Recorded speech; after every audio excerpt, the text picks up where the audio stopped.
I was 12 years old the last time I played hide and seek, and to this day, I still wish I hadn't. It happened at my cousin's house during a family gathering. Their place was old, one of those large, creaky farmhouses that seemed to stretch on forever with dim hallways and doors that didn't quite close all the way. The adults were drinking and chatting downstairs, so us kids, me, my cousin Liam, and our two friends Jake and Danny, decided to play hide and seek in the house. Liam was it first. We scattered as he counted, each of us finding a different spot. I ran upstairs, my heart racing with excitement, and slipped into the hallway closet. It was small and filled with old coats, but it had a crack in the door just wide enough for me to peek through. I held my breath as Liam's footsteps echoed through the house. He found Jake first, then Danny. I could hear them whispering and giggling downstairs, probably waiting for him to find me. Then I heard something strange, soft shuffling outside the closet. I held still, expecting Liam to yank the door open at any moment, but instead of that, something else happened. A whisper, right outside the door. "Come out, I see you." It wasn't Liam's voice. A cold chill ran down my spine. My mind raced. Had one of the adults decided to mess with us? Maybe Jake or Danny were playing a prank. But before I could think too much, the closet door creaked open. I didn't open it. I didn't move. But someone was standing there. It was too dark to see details, just a tall, thin silhouette in the dim hallway. The figure didn't move, didn't say anything else. It only stood there breathing. I felt frozen, my stomach twisting with dread. Then, as if my body acted on its own, I screamed, loud. Footsteps thundered upstairs as Liam, Jake, and Danny rushed toward me. The second their flashlight beam hit the closet, I swear to God, the figure vanished, just gone.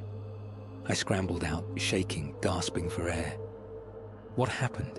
Liam asked, his face pale. I couldn't even speak. I just pointed at the closet. The door was now wide open, swinging slightly, as if something had just walked away. That was the last round of hide and seek we ever played. That night, I couldn't sleep, terrified of seeing that figure again. And the worst part? The next morning, Liam's mom mentioned something in passing. She told us to stop hiding in the basement. We never went in the basement. We stayed upstairs the whole time. I don't know what she saw down there, but I do know that whatever found me in the closet wasn't playing.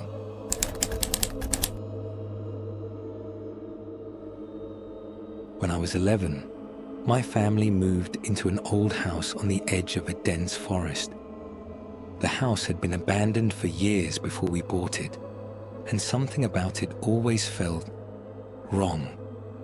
The walls creaked when no one was moving, and at night, I sometimes swore I heard faint whispers, but I told myself it was just an old house settling. One evening, my two younger siblings, Jake and Emily, begged me to play hide and seek with them. My parents were out, and I was in charge. I wasn't in the mood, but they wouldn't stop pestering me, so I gave in. "All right," I sighed. "Just one round." They cheered and ran off to hide while I stood in the middle of the living room, covering my eyes. 1, 2, 3. I counted slowly, stretching the suspense for them. By the time I reached 20, the house was completely silent. "Ready or not, here I come," I called out. I started with the obvious spots, behind the couch, under the dining table, inside the pantry, but they weren't there. I checked under beds and inside closets. Nothing. Then I heard a noise, a faint shuffle from upstairs. I grinned. Gotcha. The hallway was dim, only lit by the last bits of daylight seeping through the curtains. I walked toward my parents' bedroom, where I was sure One of them was hiding. As I stepped inside, I immediately noticed something off. The closet door was open just a crack. I crept toward it, savoring the moment before I would yank it open and scare them. But then, I saw something that made my stomach drop. There were fingers peeking out from the gap in the closet door. Long, pale fingers that curled slightly, like they were beckoning me closer. My breath caught in my throat. That wasn't Jake. That wasn't Emily. I took a step back just as the door creaked open a little more. That's when I heard a whisper. "Found you." It wasn't a voice I recognized. It was hoarse and dry, like wind through dead leaves. I turned and ran. I sprinted down the stairs, nearly tripping over my own feet. "Jake, Emily, come out now," I yelled, my voice shaking. They emerged almost instantly from behind the couch, wide-eyed and confused. "What's wrong?" Emily asked. "Where were you hiding?" I demanded. "In the kitchen pantry," Jake said, looking worried. "Why?" I didn't answer. I just grabbed their hands and led them outside, locking the door behind us. We sat on the front steps until our parents came home. I never told them what happened.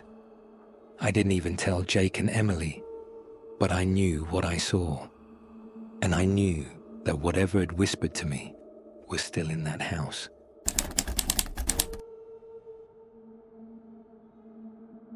I was 10 when it happened. My cousins and I had this tradition. Every summer, we'd spend a week at our grandparents' house, deep in the countryside. They lived in an old farmhouse surrounded by thick woods, the kind of place that felt stuck in time. No Wi-Fi, barely any cell service. Just us, our imaginations, and the games we played. One of our favorites was hide and seek.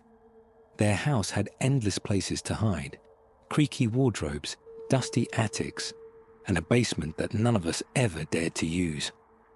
But the best hiding spots were outside. The trees, the tall grass, the rusting old barn. That night, there were 5 of us playing.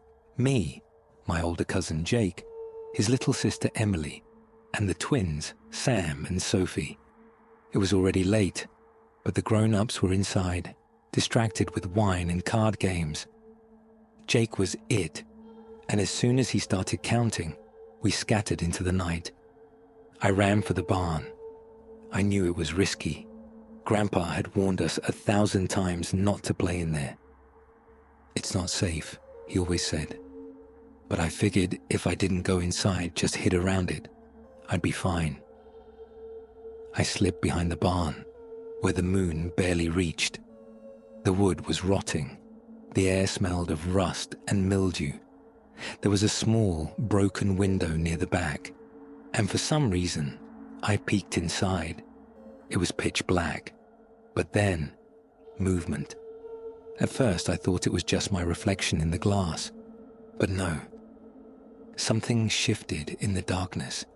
A shape, a person. Someone was in there.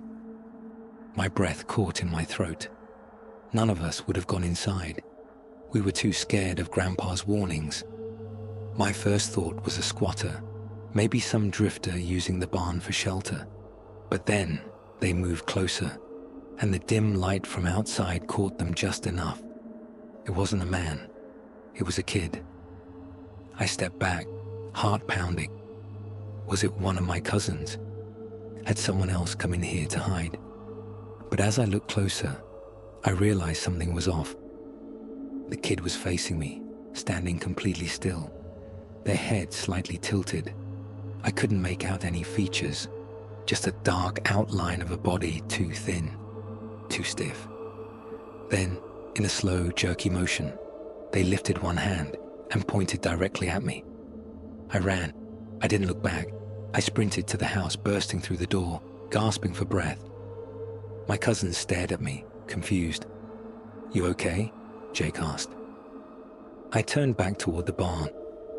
From the porch, I could still see that broken window, the space where that thing had been standing, but it was gone. I didn't play hide and seek again after that night. We went back home the next day, and I never told anyone what I saw.